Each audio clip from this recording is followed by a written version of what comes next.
Olá, está começando a dois, o seu momento a sós com Deus. Chegou a hora de estudarmos a Bíblia. Eu quero convidar você a ler junto comigo uma história muito conhecida da Bíblia. Nós chamamos essa história de A Queda, que narra como o pecado entrou na humanidade, entrou na criação de Deus. Eu e você estamos acostumando a viver num mundo de dor, de sofrimento, de frustração, e tudo isso tem uma origem.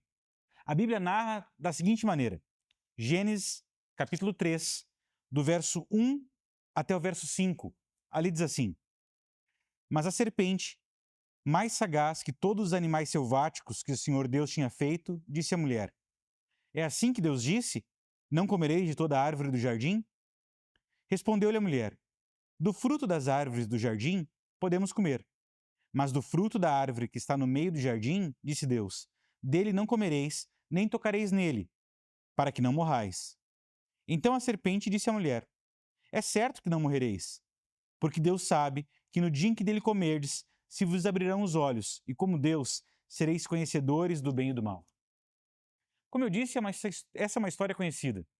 Adão e Eva, o primeiro casal, moravam num local extraordinário, o Éden, o Jardim do Éden. Mais do que isso, eles tinham um encontro diário com Deus. E sabe o que isso me fala sobre o enredo dessa história, o contexto? É que Adão e Eva, eles tinham algo semelhante com você.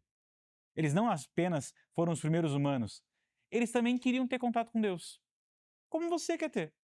Por que eu estou dizendo isso? Bom, porque com tantas opções de vídeo, de conteúdo na internet, você parou para assistir esse vídeo que fala sobre a Bíblia, que fala sobre as coisas de Deus.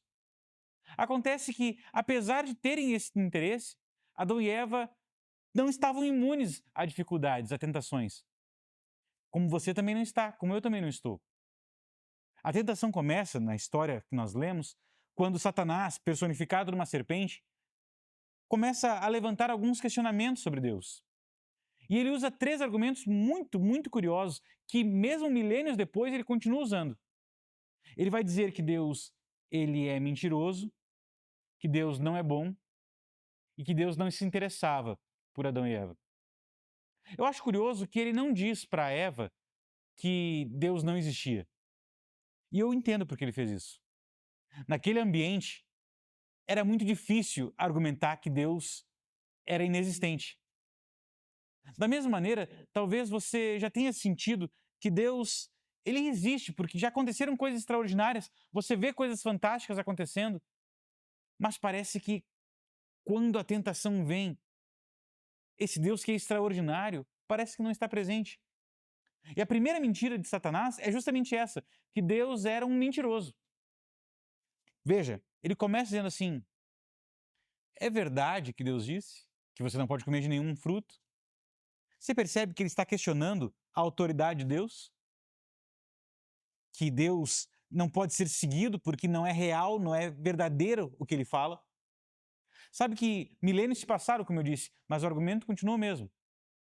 Quantas vezes Deus fala conosco através da Bíblia? Sobre os mais variados temas, sobre os mais variados assuntos. E parece que uma vozinha diz assim: Ah, você vai acreditar nesse negócio? Você acha que Deus vai realmente expressar a vontade dele através de um livro, através da palavra dele? Ele talvez não esteja falando a verdade. A Bíblia fala, por exemplo, da própria criação, um processo que foi literal, em uma semana literal. Você vai acreditar numa história dessa só porque Deus disse? Em pleno 2024, ou quando você estiver vendo esse vídeo, você vai acreditar só porque é a palavra de Deus?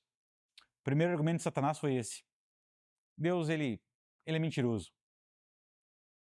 Mas ele não parou por aí, ele preparou um segundo. Quando Eva diz, não, ele não é mentiroso. Ele disse que a gente pode comer de qualquer fruta, é só desse que não pode. Ele já estava preparado para dar um contra-argumento. Se você não acreditar que Deus é mentiroso, se você insistir em crer na palavra de Deus, o segundo argumento do inimigo é sempre o mesmo. Deus não é bom. Ah, claro. Ele deixou vocês comerem de tudo menos essa. Por quê? Porque essa aqui é a boa. Essa aqui é legal, ele não deixou. Não, claro. Ele disse que você pode fazer qualquer coisa, menos se envolver com aquela pessoa que você gosta. Aquela pessoa que você queria, não dá, porque já está em outro relacionamento, ou porque você vai passar de um ponto. Não, claro, você pode usar qualquer coisa, menos aquela substância que você realmente curte. Essa não dá. Deus, ele até existe e ele pode falar a verdade, mas ele não é bom com você. Você sabe que isso não é verdade. Mas Satanás ataca desse jeito, fazendo você questionar se Deus é bom contigo, se ele está presente na sua vida. E então, quando nada mais dá certo, Satanás tem um último argumento. Ele vai tratar a Deus e a Eva como se fossem seres distantes um do outro. Enquanto Eva tinha, no início da conversa, um linguajar carinhoso com Deus, a serpente, desde o início, coloca um Deus distante, ausente da vida. Porque às vezes é isso mesmo que ele quer fazer com que você acredite. Se você insistir que ele existe, que Deus é verdadeiro, que Deus é bom, ele vai fazer de tudo, Satanás vai fazer de tudo para fazer você acreditar que Deus está distante de você. Ele até pode ser verdadeiro e bom com os outros, mas não contigo. Sabe que a continuação dessa história é uma resposta forte de Deus a essas acusações de Satanás. Deus vai se fazer presente, é Ele quem procura Adão e Eva. Ele está presente na sua história, sim. Ele vai mostrar que Ele é bom quando Ele prepara para Adão e Eva roupas de pele, que são muito mais duráveis, muito mais eficazes do que uma roupa de folhas. Mas, acima de tudo, Ele vai mostrar que você pode confiar na palavra dEle, quando Ele diz que da descendência de Eva viria aquele que salvaria a humanidade.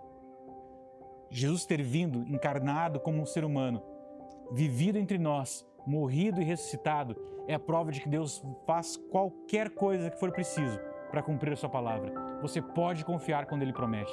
Quando Ele promete, Ele cumpre.